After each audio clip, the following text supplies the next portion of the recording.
Alright folks, so today I'm going to go ahead and install a rear sway bar onto the MK6 Golf R. As of right now, I currently have the H&R sway bars installed, but I'm planning to go back to stock. So here's just a quick tutorial. Alright, so basically what the tools you need: 16mm socket, a ratchet, I think this is a 10mm triple socket, and a 6mm. Let's go ahead and get the rear sway bar end links off first, shall we?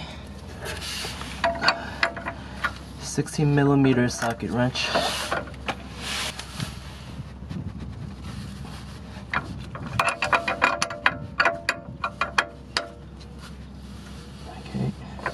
It should come loose. You repeat the same process with the other one. Basically, this is the H&R springs, the rear sway bar.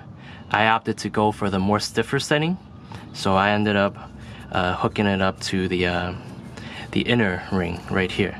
Okay. If you want a more softer setting, you go right here. You go and install your rear sway bar here. Okay, let's see autofocus there. We're gonna go ahead. Use a 10mm triple N triple square socket to go ahead and unwind.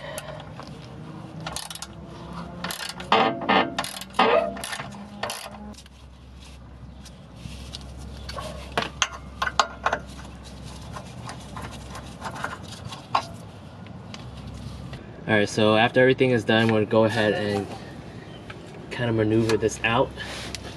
Remove from the sway bar links, the end links on each side, and see how we're going to go ahead and maneuver this out.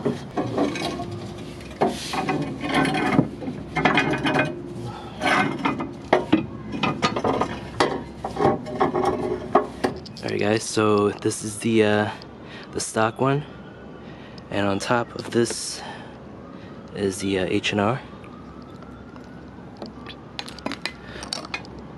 H&R is much heavier and thicker. Meanwhile, the stock sway bar is pretty light. Good look.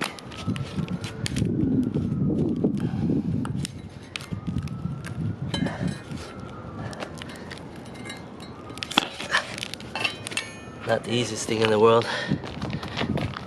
So you take this off. These are the rubber bushings that never need any type of lubrication from H&R. You keep these. Let's go ahead and repeat the process to put the stock one back in. So we're just gonna go ahead, same way we took it out, we're gonna bring it back in. As you can tell, there's the bolt right there. We're gonna put this through. Alright, to keep it steady, put a bolt around it. Well,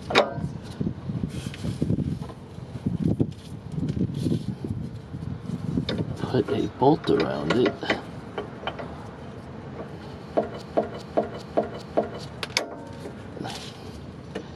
Actually need 2 hands for this. Alright, so we're gonna just keep a bolt around it to keep it steady. Alright, so after all said and done, everything is back in place to its stock glory. If you really take a look here, the end links on the R is really just paper thin. It's like a stick. So if you wanna in the future upgrade your sway bar, I highly suggest getting beefier end links, because these could snap any second. Okay, so basically we're done. I just want to sum everything up. Couple points that you have to unscrew in order to remove the rear sway bar. You actually need a 6mm triple socket, and you're going to use it 6mm here on the left and also on the right, and you got your M10 on 2 bolts each side, so 4 bolts altogether. Okay, this is not a Sony camera. Autofocus is not the greatest, but you got 2 bolts there using your M10. And basically the hardest part, in my opinion, is getting out these rubber bushings, and that's about it. And also maneuvering, so wear some goggles or something if your undercarriage is dirty. But basically that's that. Alright, thanks for watching.